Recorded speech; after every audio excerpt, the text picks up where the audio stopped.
Thank you for standing by, and welcome to ReNew's third quarter FY26 earnings report. All participants are in a listen-only mode. There will be a presentation followed by a question-and-answer session. If you wish to ask a question, you will need to press the star key followed by the number 1 on your telephone keypad. I would now like to hand the conference over for opening remarks. Please go ahead. Thank you. Good morning, everyone, and thank you for joining us today. We have put out a press release announcing results for our fiscal 2026 third quarter ended December 31, 2025.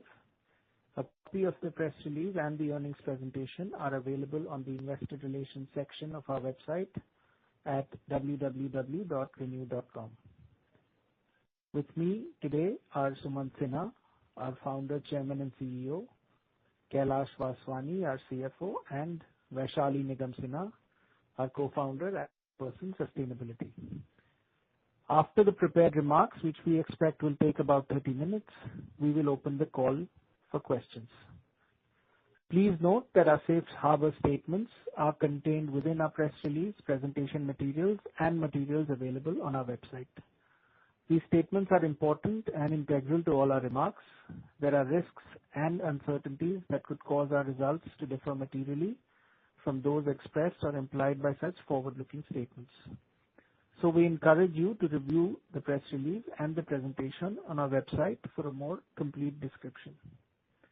Also contained in our press release, presentation materials, and annual report are certain non-IFRS measures that we reconcile to the most comparable IFRS measures, and these reconciliations are also available on our website in the press release, presentation materials, and our annual report. With that being said, it's now my pleasure to hand it over to Sumant. Yes, hi. Thank you, Anand. Good morning, everybody, and good evening, depending on your time zones. I'm glad to have you all on our earnings call for the third quarter and the first 9 months of fiscal 2026. The year 2026 has kicked off with good news on the macro front. As you all would be knowing, a few days ago, India and the US agreed on a trade deal. Apart from reducing the general overhang and uncertainty, this is likely to also open up the US market again for Indian exporters and benefit the economy overall. This has also benefited the rupee in recovering some value versus the dollar. Additionally, the financing environment remains benign, with interest rates on a downward curve. All this has enabled India's growth projections to stay above 7% in fiscal 2026, with roughly the same growth rate forecast by the Government of India for fiscal 2027 as well. Coming to our sector, we have also seen some recovery in electricity demand as growth rebounded sharply in December 2026 with slightly better numbers in January 2026 as well. Power demand is expected to rebound to normal levels in fiscal 2027. In today's call, while I will cover the updates for the quarter, I will also briefly cover the strategic path forward for us as a company. Turning to our highlights. Since December of last year, our operating capacity has increased from 10.7 gigawatts to 11.8 gigawatts. Given that we have also sold 900 megawatts during this period, and adjusting for this, our portfolio actually increased by 19% or 2 gigawatts over the last 12 months. We continue to focus on optimizing our portfolio for lower execution risk, capex, and more predictable cash flows. And hence, for our complex projects, we have decided to replace a part of our wind of those projects with more battery energy storage systems or BESS and solar capacity. We have reduced, therefore, the wind capacity in our committed portfolio from 2.5 gigawatts to approximately 850 megawatts, effectively taking up now to 19.2 gigawatts, which is inclusive of approximately 1.5 gigawatts of batteries. This pivot enables us to lower capex, reduce execution risk, as well as more accurately forecast our future cash flows owing to less volatility in the weather patterns. Coming to our financial highlights. Our adjusted EBITDA increased by 31% to INR 74.8 billion for the 9 months ending December 31, 2026, accompanied by an over six-fold increase in our profit after tax. We also successfully raised $600 million through a bond offering and successfully refinanced our previous bond due in July 2026. The offering received demand in excess of $2 billion, and we were able to reduce the interest rate from the earlier 7.95% to 6.5%, thereby saving approximately $9 million in annual interest expense. This was also the first bond issued through GIFT City.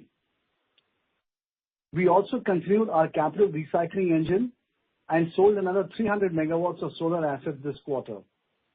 Our manufacturing business contributed INR 10.8 billion to our adjusted EBITDA for the first 9 months. As a result, we have increased the lower end of the guidance range for both our adjusted EBITDA and megawatts for the year. We now expect to deliver INR 90 to 93 billion of adjusted EBITDA, of which our manufacturing business should contribute between INR 11 billion to INR 13 billion. We have also narrowed the range for our project guidance and expect to construct between 1.8 and 2.4 gigawatts in the fiscal year ending March 31, 2026. Lastly, and most importantly, ESG is at the core of everything we do. I am happy to report that we continue to outperform on our ESG commitments. We have received an A-grade rating from LSEG and a score of 90.41 out of 100, effectively placing us in the top quartile globally. We have also received an A-grade rating from CDP Climate Change and Water Assessments for effective water management at our plants. Not only this, but we have also been able to get water positive certification for 2 of our sites. Turning to pages 8 and 9, I wanted to highlight that this year marks a significant milestone for us as we mark 15 years of our operations.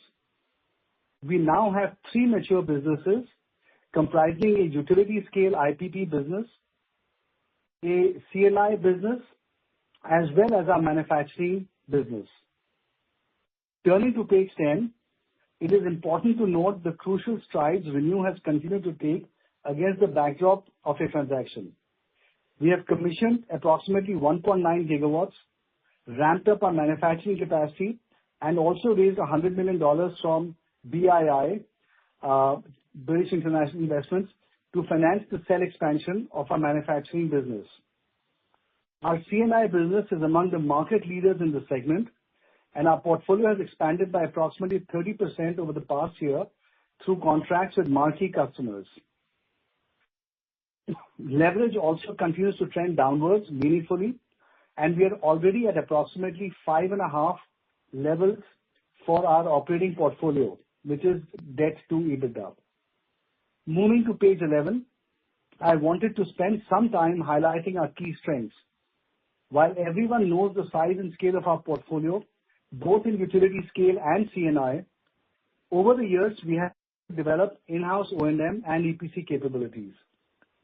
We have also secured connectivity for our entire portfolio, including for our letter of awards, with 5 to 6 gigawatts of spare connectivity on hand.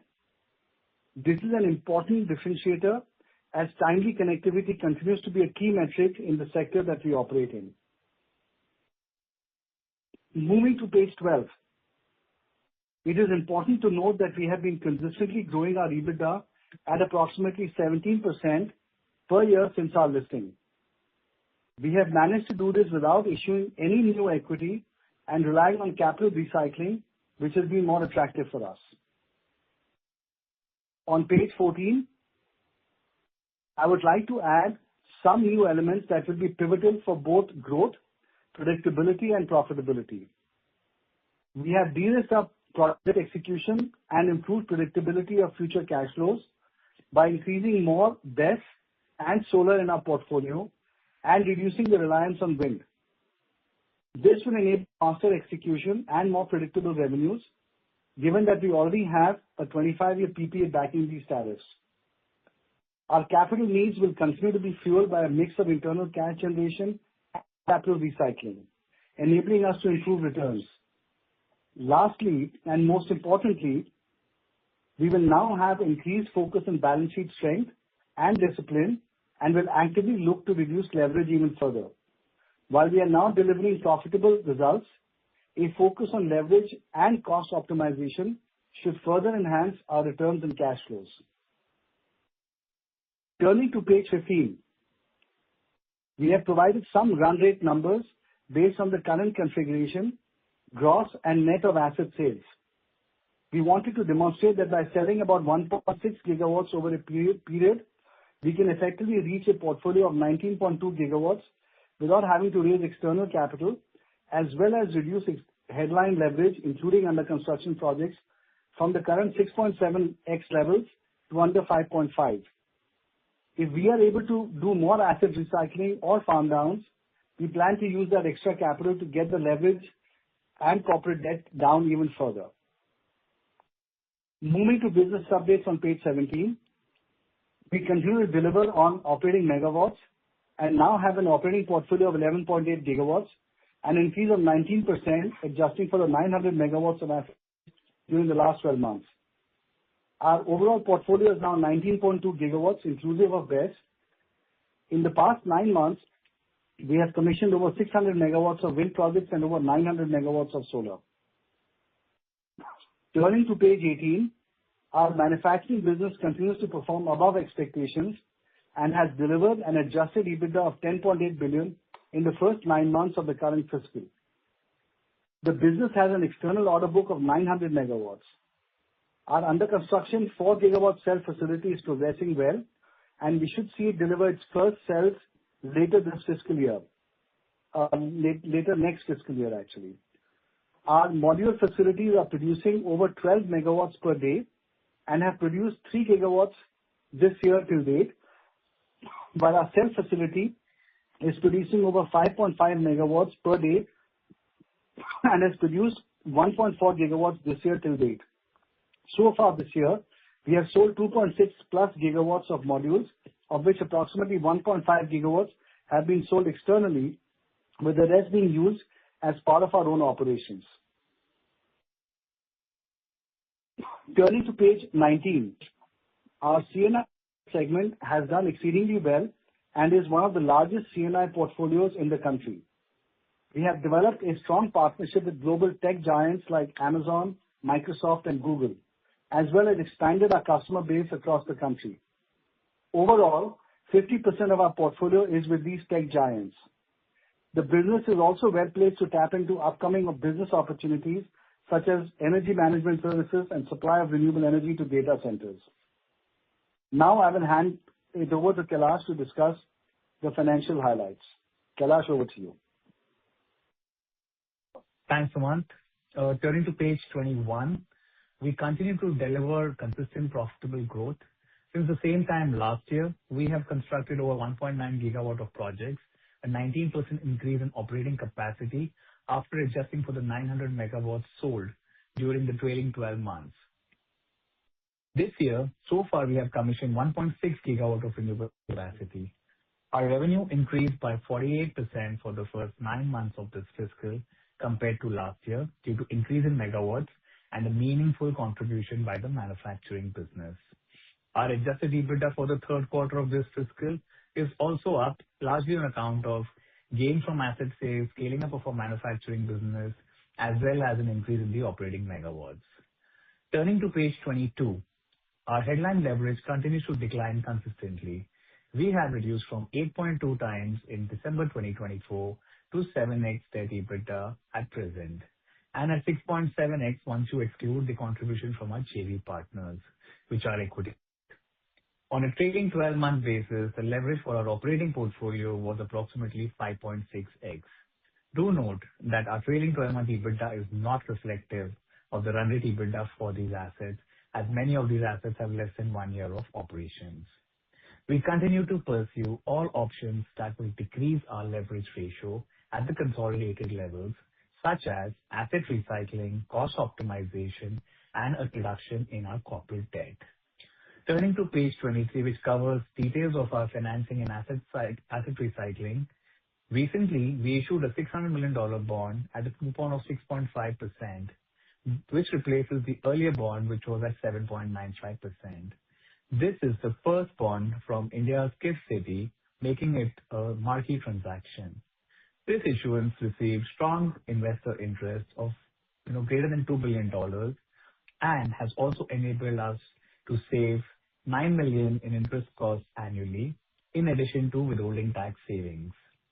Additionally, we also concluded sale of a solar 300 megawatt asset, taking our total asset sales for the year to 600 megawatts, through which we have raised a total of $275 million through capital recycling this year, including the $100 million that we raised from BII from our manufacturing business. Let me now hand it over to Vaishali for comments on ESG. Thanks, Kailash. Turning to slide 25, let's look at the advancements in ReNew's sustainability initiatives and targets. The global landscape for ESG in 2026 demands mandatory action and demonstrable progress, and we are proud to be leading the way in the renewable energy sector and beyond. Starting with our recent ESG ratings. So for the LSEG ESG rating, we received a remarkable score of 90.1 out of 100, and A grade, placing us in the top quartile globally. We are ranked second amongst 346 companies in our sector, reflecting a strong 7% year-on-year gain and clear industry leadership. We also excelled in the CDP climate change and water assessments. We received an A rating in the climate change assessment, featuring us in the prestigious global corporate A list, and retained an A- rating in water security. Overall, we are ranked in the top 4% globally by CDP. Water stewardship is a core pillar of ReNew's environmental strategy embedded across our operations. We successfully initiated a water positivity pilot, certifying 2 sites as water positive. Our solar site in Ashok Nagar, Madhya Pradesh, was certified as water positive, making it India's first water positive solar plant. These achievements underscore our commitment to setting new benchmarks for sustainability in the sector. Now turning to slide 26, let's review our advancements across the core pillars of our ESG initiatives and targets. Under the environment pillar, we have achieved our target of being carbon neutral by completing the verification for the 5th consecutive year for fiscal year 24-25. We continue to remain aligned to our annual SBT targets, achieving an 18.2% reduction in scope 1 and 2 emissions from the baseline in fiscal year 2025. As the country advances towards sustainable economic and inclusive development, our CSR initiatives have also evolved to strengthen the priorities of New India. Our initiatives have positively impacted over 1.7 million lives so far. A major highlight is our Project Surya, which is skilling 1,000 solar panel workers as solar technicians, with 720 women trained and over 200 already placed in the sector, significantly boosting gender equality and skilled employment. Under governance, we are making strong progress towards our target to rank amongst the top 5 global energy and utilities companies by 2030 across leading ESG rating agencies. This is reflected in an S&P Global CSA score of 84, an LSEG score of 90.4, and top-tier CDP ratings of A for climate change and A- for water. These results reflect our continued commitment to responsible and sustainable practices. I will now turn it over to Kailash. Over to you, Kailash. Thank you, Vaishali. Turning to guidance for the fiscal year ending March 31, 2026, we have increased the lower end of our EBITDA guidance range by 3% and now expect that our adjusted EBITDA will be between 90 to 93 billion rupees. We now expect to construct 1.8 to 2.4 gigawatts, up from 1.6 at the lower end, of projects during the year and generate cash flow to equity of INR 14 to 17 billion. We are also increasing the guidance for the adjusted EBITDA contribution from our manufacturing business to 11 to 13 billion rupees. With that, we'll be happy to take questions. Thank you.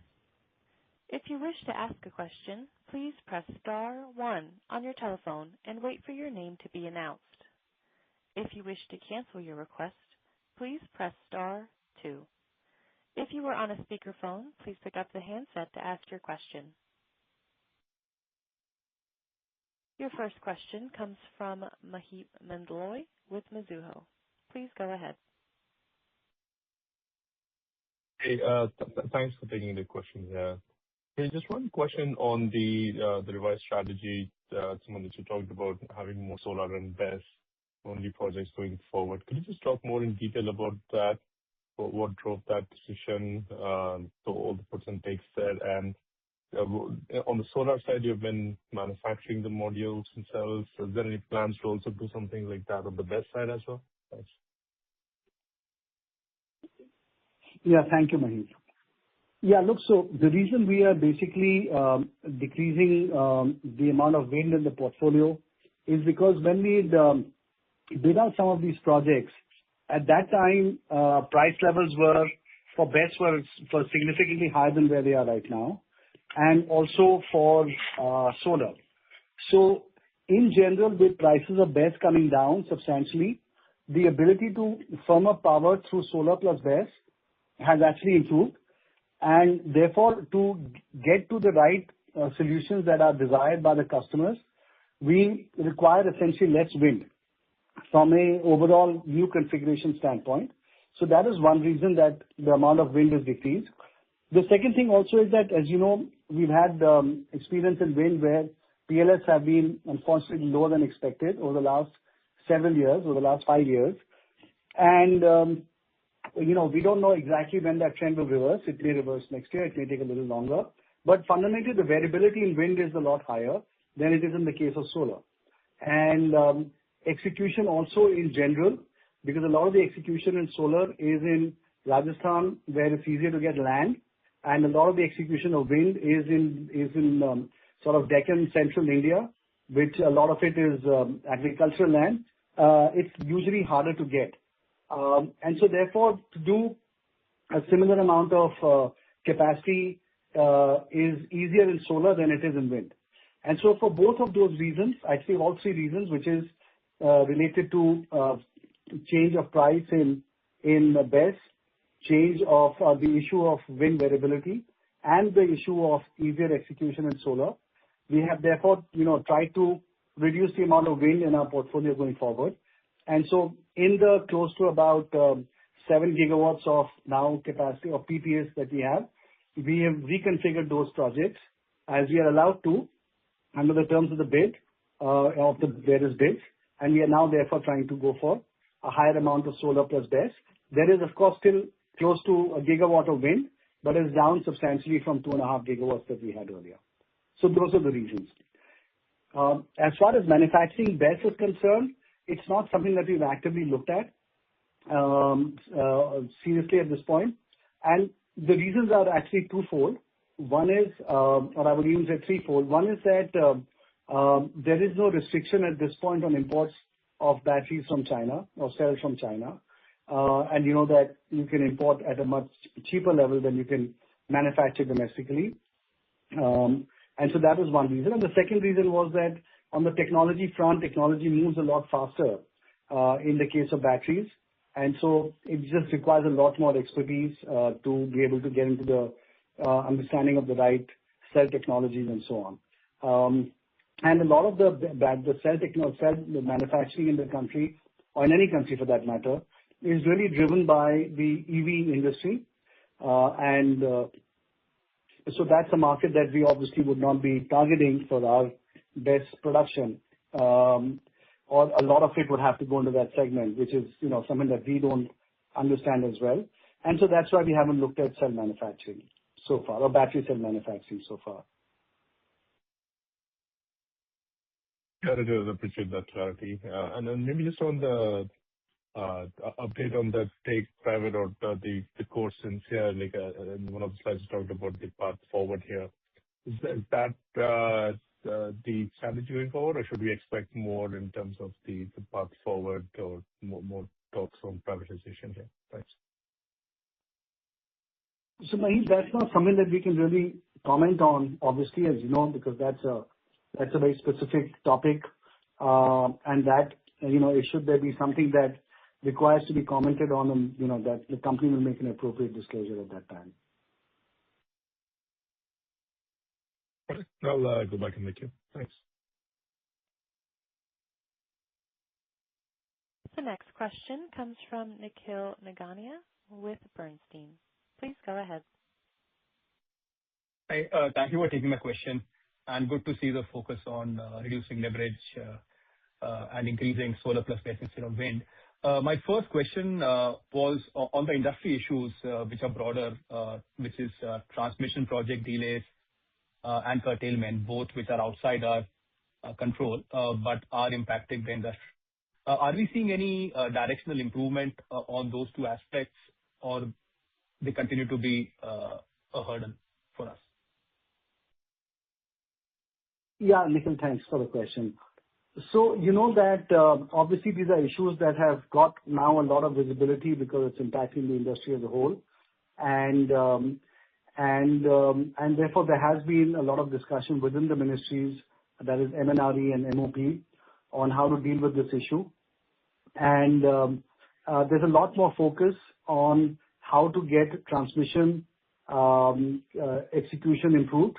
And there are various things that the government is doing, which I can tell you about separately perhaps, or you can also find out what's happening. And the same thing on curtailment. So essentially, in the case of curtailment, a joint committee has sort of been established between the secretaries of MNRE and MOP to look at how to deal with this issue, and how to essentially look at this loss, which obviously accrues to us, but which should actually get borne by a broader set of stakeholders. So that is something that is under discussion right now. I don't know exactly which direction or where it will finally end up at, or even how long it might take to get to the conclusion.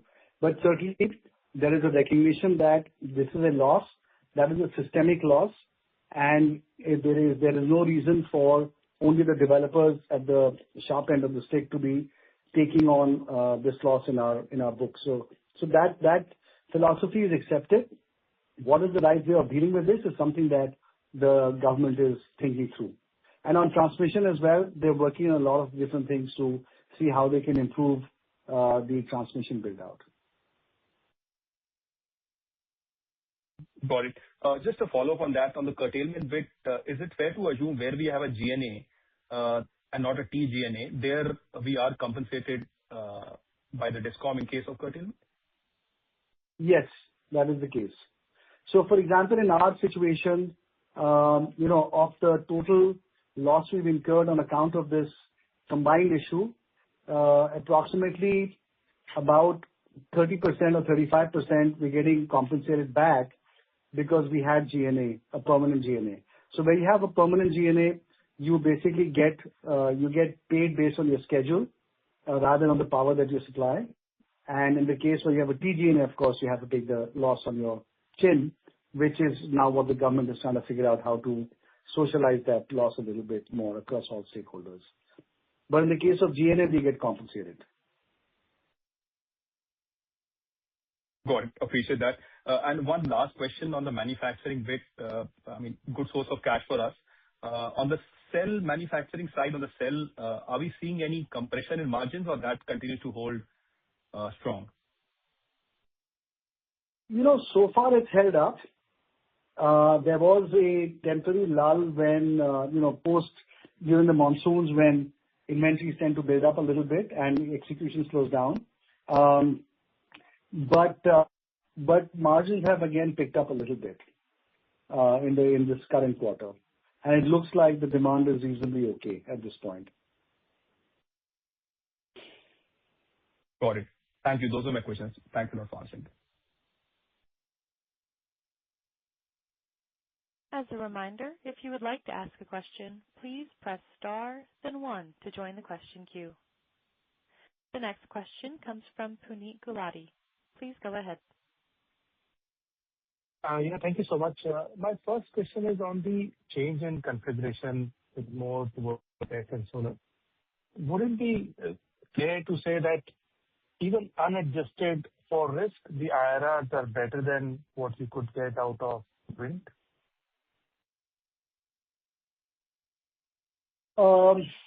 I would say not at the time of bidding, but what has worked out historically in solar because of CapEx reductions has been that people have ended up with higher IRRs in solar because CapEx has declined, so sometimes more steeply than expected.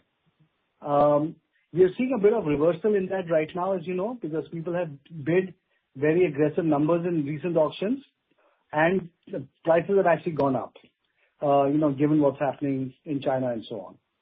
So it's a little time dependent, but in general, I would say that solar has tended to give higher returns than wind on account of reduction in CapEx over a longish period of time. Right. So for your projects, if you were to execute it with wind versus solar, you will earn more out of it. If you do it more with solar than with wind, obviously, look, what happens is that we look to optimize our returns on the configuration at all points in time, right? Now, Right. as I said, there are three reasons of shifting away from wind. One is just configuration optimization because of the new capital costs that are now available in the market for BESS. So that is allowing us to get better returns than what we had assumed at the time we bid. Okay. So that is basically what's happening.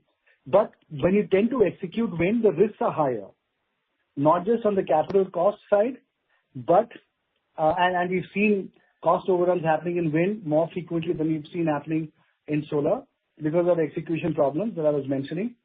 And secondly, also, once the asset is up and running, then also sometimes you see that wind performance does not show up as expected, and therefore your returns end up going down. So I would say that those are things that you can't necessarily or you don't really model for necessarily, but those end up happening in real life. Okay, and not, it doesn't happen in every case, but on balance it can happen. And so therefore, in general, the view is that solar risk-adjusted returns are more steady than wind risk-adjusted returns are. Understood. And of your overall capacity, sorry. No, I was just saying that if you see the presentation on page 15, and then we have the updated configuration on page 41. So basically what has happened is, with the fall in BESS prices and the new configuration, essentially our CapEx for the build-out is going down by around 60 billion rupees. Okay. Whereas on the other hand, the EBITDA is only declining by around 6.5 to 6.8 billion. So effectively, our EV EBITDA for the under construction portfolio is improving a bit. Apart from obviously having greater control of execution and more predictable cash flows. So even from a return perspective, because of way BESS prices have trended and solar prices have trended, it's better for our returns.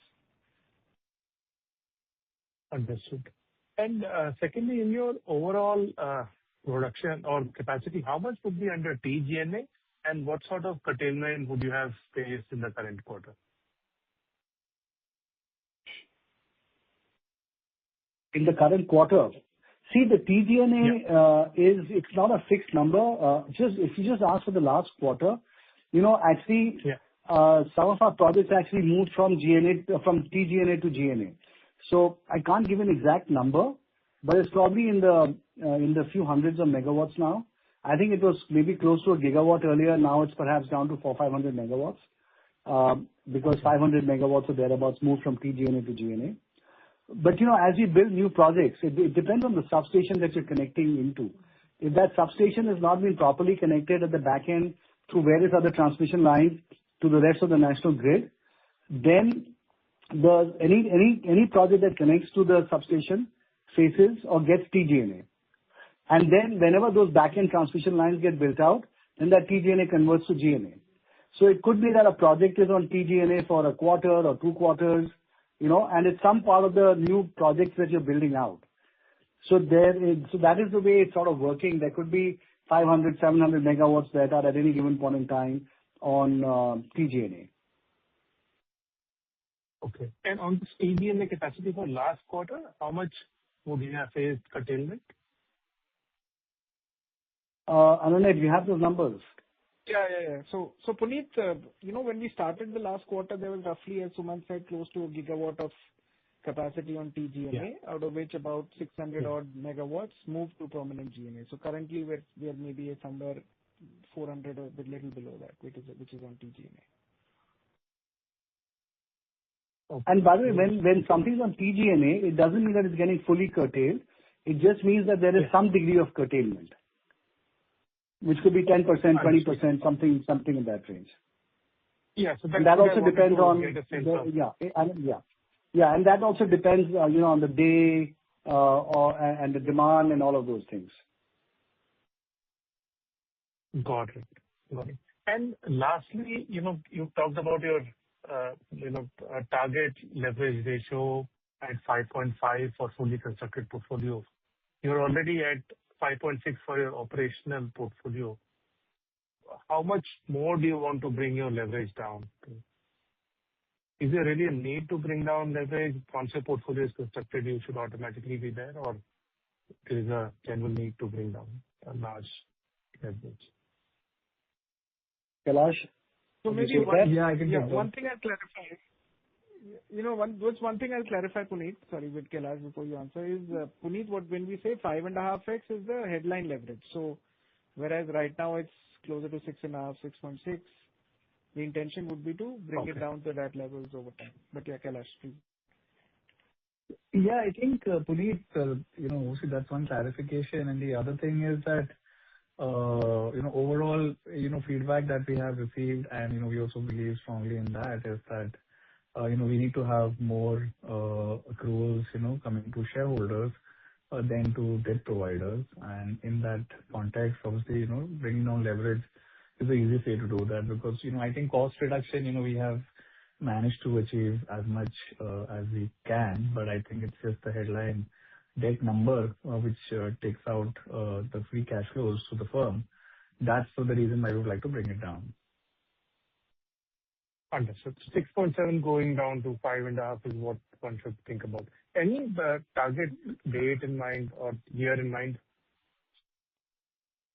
No, so I would say that, basis, whatever number crunching that we've done, I think by between 28 to 30 time when we'll be able to achieve this. Okay. Great. That's all from my side. Thank you so much and all the best. Thanks. That does conclude our Q&A session and our conference for today.